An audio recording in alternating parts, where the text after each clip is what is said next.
कर दिया। भारत ने ईरान से आए तेल नहीं खरीद रहा है, रशिया से नहीं खरीद रहा है। हम ट्रेड एग्रीमेंट के लिए 50% के लिए तैयार हो गए। अरे मोदी जी, तुम्हारा आदमी जाकर ट्रम्प की चमचागिरी कर रहा था और मोदी जी बोलते हम विश्व गुरु हैं। मोदी जी, राम माधव तो ट्रम्प को गुरु बोल रहा और वो चेला बनकर वहां पर बैठा था अमेरिका में। याद रखिए मोदी जी, आप इस देश के संविधान से खेल कर रहे हैं। आपने मुस्लिम बहनों के लिए ट्रिपल तलाक बनाने का आप बड़ा दावा करते हैं। आपने ट्रिपल तलाक का कानून मुस्लिम महिलाओं को तबाह करने के लिए बनाया। आपने CAA का कानून जब मोदी ने पार्लियामेंट में लाया, आप जाकर देखो, YouTube पर मेरी तकरीर है।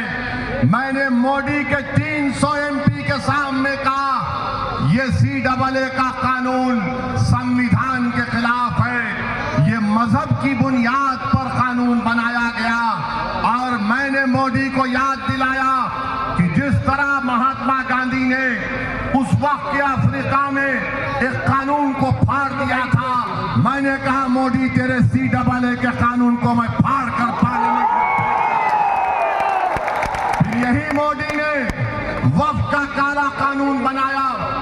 मैं वक्फ की पार्लियामेंट की कमेटी का मेंबर था।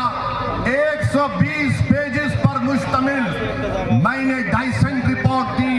उस कानून की धज्जियां हमने उड़ा दी और एक एक सेक्शन को बताया कि ये संविधान के खिलाफ है।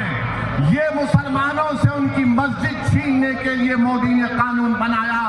ये कानून दरगाहों को छीनने के लिए बनाया, ईदगाह को छीनने के लिए बनाया। मैंने उस कानून को भी फाड़ कर पार्लियामेंट पर फेंक दिया और कहा कि ये संविधान के खिलाफ है।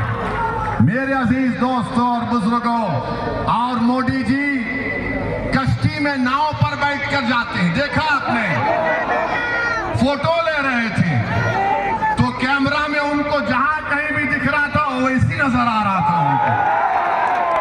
तो मोदी जी उस नाव चलाने वाले मुसलमान को बोले मिलकर रहो, मिलकर रहो। मगर मोदी जी मीडिया के सामने आकर नहीं बोलते मिलकर रहो। मोदी जी ने उस नाव चलाने वाले गरीब मुसलमान से कहा मिलकर रहो। मोदी जी, आप इतना डरते क्यों हैं? बंगाल में चुनाव कल तक इलेक्शन कैंपेन चलेगा। आप बंगाल की जनता को बोलो मिलकर रहो, मुसलमान हिंदू मिलकर रहो, दलित मुसलमान मिलकर रहो। मोदी जी नहीं बोलेंगे, ना मोदी जी बोलेंगे, ना उनकी बहन ममता बनर्जी बोलेंगी। ओवैसी कह रहा है मिलकर रहना चाहिए, मगर हक मिलना चाहिए गरीब को। हक दो हमको, हम कोई भिखारी नहीं है। हम बंगाल और भारत के अव्वल दर्जे के फर्स्ट सिटीजन हैं। तुम हमको वोटर के रूप में देखते हो, ओवैसी तुमको इंसान के रूप में देखता है। तो मेरी आपसे अपील है कि आप लोग आने वाले चुनाव में हमारी बहन शबाना परवीन को कामयाब करिए। गुड्डी के निशान पर बटन दबाइए, डरने की जरूरत नहीं है। कांडी विधानसभा में हमारे कैंडिडेट को डराया गया, उसको धमकाया गया। वो फौजी है, उसने कहा क्या डराते मुझको, मैं फौजी हूं, मैं मरने को तैयार हूं। और बहादुरी से इलेक्शन लड़ा। इंशाअल्लाह ताला मुझे अल्लाह की जात से उम्मीद है कि बहुत से सीटों पर हम अच्छे वोट लेंगे और कामयाबी इंशाअल्लाह हासिल करेंगे। तो क्या आप शबाना परवीन को अपना वोट देंगे? इंशाअल्लाह गुड्डी पर बटन दबाएंगे? क्या मोदी और ममता बनर्जी के गुंडों से डरेंगे? आप डरेंगे उनसे? अगर नहीं डरेंगे तो गुड्डी के निशान पर 6 नंबर मशीन पर बटन दबाना आप इंशाअल्लाह ताला। आप शबाना परवीन को कामयाब करिए। डेवलपमेंट के लिए आपकी लड़ाई में आप अकेले नहीं हैं। असदुद्दीन ओवैसी और मीम पार्टी हमेशा आपके साथ खड़े रहेगी इंशाअल्लाह। तो मेरे अजीज दोस्तों और बुजुर्गों, मुत्तहिदा तौर पर अपने वोट का इस्तेमाल करिए।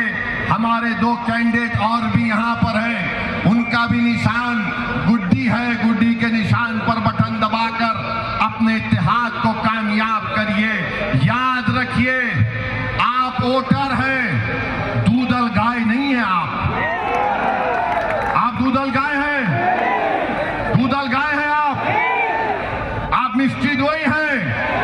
ममता बनर्जी बोलती है दूधल गाय है मुसलमान नहीं, हम इंसान हैं। तुम कब तक 15 साल से हमको धोखा दे रहे हो और 11 साल से मोदी देश को धोखा दे रहे हैं। ये भाई बहन की जोड़ी को छोड़िए और अपने सगे भाई ओवैसी की बात का यकीन करके आप पतंग के निशान पर बटन दबा दीजिए।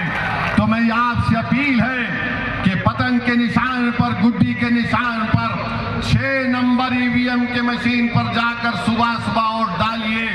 डरने और घबराने की जरूरत नहीं है। इंशाअल्लाह ताला अल्लाह सुब्हानहू ताला हमको कामयाब और कामरान करेगा। अल्लाह हमको दुनिया में भी कामयाब करेगा और उस आखिरत में भी इंशाअल्लाह अल्लाह हमको कामयाब करेगा। तो मेरे अजीज दोस्तों और बुजुर्गों, आपसे अपील करने आया हूं कि इस उम्मीद पर यहां से जा रहा हूं कि जब 4 तारीख को काउंटिंग हो जाएगी तो आप इंशाअल्लाह अपने वोट से, अपने इत्तेहाद से और अपनी दुआओं से मीम पार्टी के तमाम कैंडिडेट को कामयाब करेंगे। अभी आपने देखा कि शबाना परवीन जिस तरह से भाषण दे रही थी, अरे अगर एक तरफ ममता बनर्जी को खड़ा कर दो, एक तरफ शबाना परवीन को खड़ा कर दो और शबाना परवीन जब बोलना शुरू करेगी तो ममता बनर्जी भाग जाएगी यहाँ से। तो मेरे अजीज दोस्तों और बुजुर्गों, अपने एक वोट का 29 तारीख के दिन गुड्डी के निशान पर बटन दबाकर अपने सियासी शऊर का और अपने इत्तेहाद का एक पैगाम दीजिए। आप यहाँ पर आए, बहुत